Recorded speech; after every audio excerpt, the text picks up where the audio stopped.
The glass slipped slightly in my hand as I passed it to him, colder than I expected. He took it without a word, eyes calm and steady. "I talk better when it's warm," I said. He didn't answer, but when I stepped back inside, I heard his footsteps follow. Not because I asked. I already had. The screen door creaked behind me. A breeze carried in the smell of cut grass and warm pavement.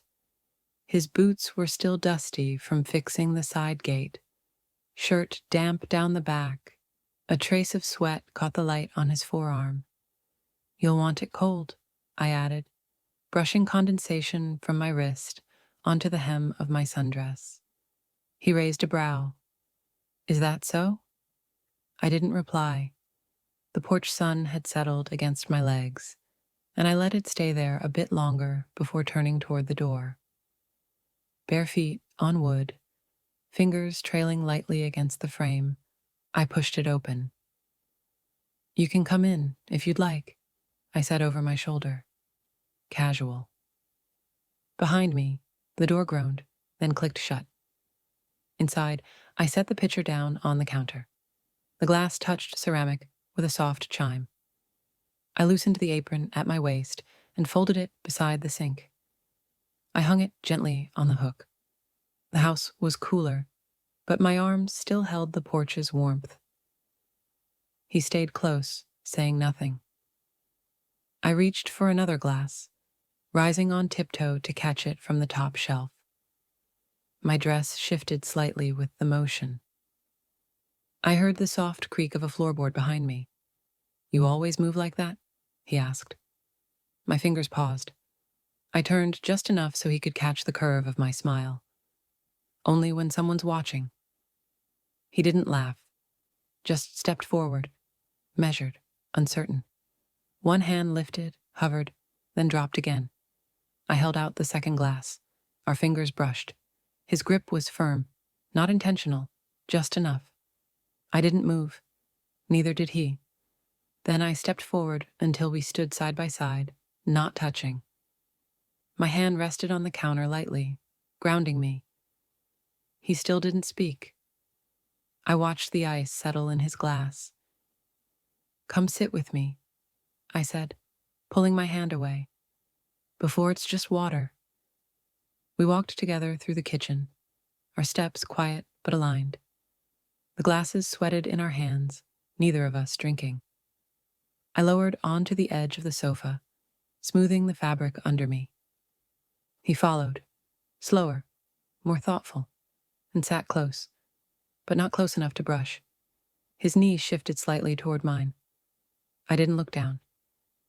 "Won't stay cold long," I murmured, watching my ice turn slowly in the glass. He didn't answer, but I could feel his focus on me. A silence settled between us like a question. He leaned in, as if about to speak. I mirrored the motion, but no words came. He set his glass down. The clink was quiet. My fingers adjusted around mine, unsure. I let my hand drift to the cushion between us, not touching him, just enough to notice we hadn't closed the space. He watched me, a kind of pause in his gaze I didn't try to explain. Then I stood, the glass still in hand, and walked toward the sitting room. "Follow me," I said. He did. Quiet footsteps behind mine. I didn't turn, only stopped when I felt his presence beside me again. The room was dimmer. A slant of hallway light caught the couch's curve. I reached for the folded blanket on its side and set it gently on the cushion. His glass found the table. "Careful. No rush." I sat, smoothing my skirt. He stayed standing for a moment longer, then moved to sit beside me, close again, but careful. I pulled the blanket over my lap. "It's warmer in here," I said softly. He didn't answer, but his eyes hadn't left mine in some time. The moment sat between us, full of all the things we didn't say. Eventually, I laid the blanket across both our legs. His hand stayed still in his lap. So did mine. The glass on the side table began to fog. A single drop slid down the side. We didn't reach for it. I shifted slightly. I didn't plan any of this.